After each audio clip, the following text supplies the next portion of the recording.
જય Dwarkadhish. Welcome to my YouTube channel Diya Cooks Creation. આજે આપણે બનાવીશું ગણપતિ દાદાને પ્રસાદમાં ચડાવાય તેવા એકદમ સરસ અને ગણપતિ દાદાના પસંદી એવા મોદક બનાવીશું. મોદક બનાવવા માટે મેં અહીંયા સૌથી પહેલાં આ રીતેના ચોકલેટી કૂકીઝ લઈ લીધા છે. તમે કોઈ પણ કૂકીઝ લઈ શકો છો, પરંતુ ચોકલેટી હોવા જોઈએ. હવે મેં અહીંયા તેને ગ્રાઇન્ડ કરવા માટે એક મિક્સર જાર લીધો છે. તે મિક્સર જારની અંદર જે આપણે કૂકીઝ લીધા છે તે કૂકીઝને એડ કરી દઈશું. અહીંયા તમે ક્રીમવાળા કૂકીઝ પણ લઈ શકો છો, તમે તમારી ચોઈસ પ્રમાણે કૂકીઝ લઈ શકો છો. હવે બરાબર કૂકીઝ એડ થઈ જાય એટલે તેને આપણે સારી રીતે ગ્રાઇન્ડ કરીને તેનો એકદમ ફાઇન એવો પાવડર બનાવી લઈશું. તમે જોઈ શકો છો અહીંયા મેં આ રીતે એકદમ ફાઇન એવો પાવડર બનાવી લીધો છે. તેને મેં એક મિક્સર બાઉલની અંદર નીકાળી લીધો છે. બહુ જ સરસ એવો લોટ જેવો પાવડર બનાવી લીધો છે. હવે તેની અંદર કન્ડેન્સ મિલ્કની મદદથી આપણે તેનો લોટ બાંધી લઈશું. અહીંયા કન્ડેન્સ મિલ્કની મદદથી લોટ બાંધવાથી લોટ આપણો સરસ એવો બંધાઈ જાય છે. જો તમારે કન્ડેન્સ મિલ્ક એડ ન કરવું હોય તો તમે દૂધની અંદર ખાંડ ઓગાળીને તમે તેની મદદથી પણ લોટ બાંધી શકો છો. આ રીતે તેની અંદર કન્ડેન્સ મિલ્કની જરૂર પડે તેટલું એડ કરીને સારી રીતે તેનો લોટ બાંધીને તૈયાર કરી લઈશું. તમે જોઈ શકો છો અહીંયા એકદમ ચોકલેટી એવો અને બહુ જ કઠણ એવો ડો બાંધીને મેં તૈયાર કરી લીધો છે. અને હવે ડો બંધાઈ જાય એટલે આ રીતે મેં અહીંયા ચોકલેટને પણ મેલ્ટ કરીને તૈયાર કરી લીધી છે. તમે જોઈ શકો છો. હવે મેં આ રીતે મોદકનું મોલ્ડ લીધેલું છે. મોદકનું મોલ્ડ બજારમાં ઇઝીલી અવેલેબલ હોય છે. તેને મેં ઘીથી ગ્રીસ કરી લીધું છે. અને હવે જે બનાવેલું આપણું બેટર હતું તે બેટરને આ રીતે આપણે મોદકના મોલ્ડની અંદર એડ કરી તેને એકદમ પ્રેસ કરતા જઈને સારી રીતે સ્ટફિંગ કરી લઈશું.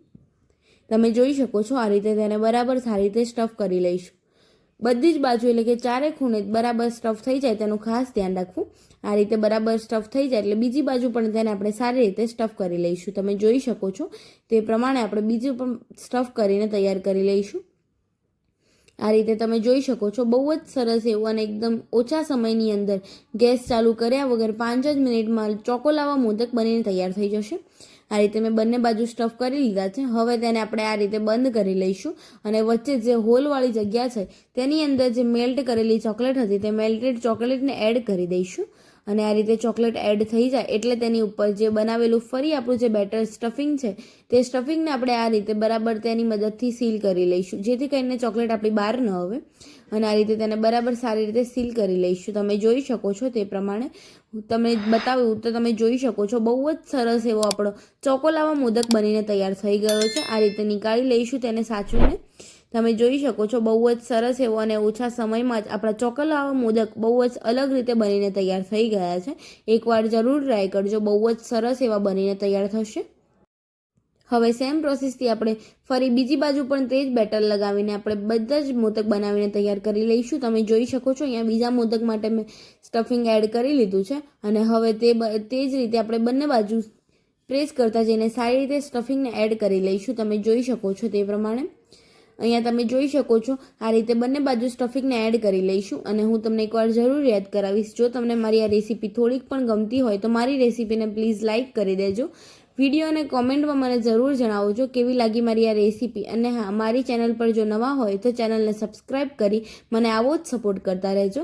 હવે વચ્ચેના હોલમાં સેમ પ્રોસેસથી આપણે ફરી મેલ્ટેડ ચોકલેટને એડ કરી લઈશું.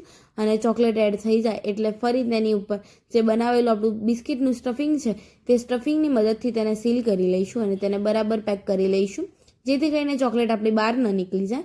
આ રીતે તેને બરાબર આપણે સ્ટફ કરી લઈશું. તમે જોઈ શકો છો બરાબર આપણો મોદક બનીને તૈયાર થઈ ગયો છે. હું તમને નીકાળીને બતાવું તો તમે જોઈ શકો છો એકદમ સરસ અને બહુ જ ઓછા સમયમાં મોદક બનીને તૈયાર થઈ ગયા છે. એકવાર જરૂર ટ્રાય કરજો. અને અહીં આપણા મોદક સર્વિંગ પ્લેટની અંદર સર્વ થઈને પણ તૈયાર થઈ ગયા છે. એકવાર જરૂર ટ્રાય કરજો અને બાપાને પણ બહુ જ મજા આવશે. અહીંયા હું તમને કટ કરીને બતાવું તો તમે જોઈ શકો છો બહુ જ સરસ એવા અને એકદમ ઇઝી એવા આપણા મોદક ચોકોલાવા મોદક બનીને તૈયાર થઈ ગયા છે. તમે જોઈ શકો છો બહુ જ એવા ચોકલેટી તૈયાર થયા છે. જો તમને મારી આ રેસીપી ગમી હોય તો લાઇક કરજો, શેર કરજો અને કમેન્ટ કરજો. કમેન્ટ બોક્સમાં મને જરૂર જણાવજો કેવી લાગી મારી આ રેસીપી. અને હા, મારી ચેનલ પર જો નવા હોય તો ચેનલને સબસ્ક્રાઈબ કરી બેલ આઇકન જરૂર દબાવજો, જેથી કરીને મારી અવનવી રેસીપી તમને સૌથી પહેલાં જોવા મળે. મળીએ કોઈ નવી રેસીપી સાથે, ત્યાર સુધી બધાને જય દ્વારકાધીશ, જય શ્રી કૃષ્ણ. અને હા, અહીંયા સ્ક્રીન પર મારી જ ચેનલની બીજી પણ રેસીપી તમને જોવા મળતી હશે. તે રેસીપી પર તમે ક્લિક કરીને બીજી પણ રેસીપી જોઈ શકો છો.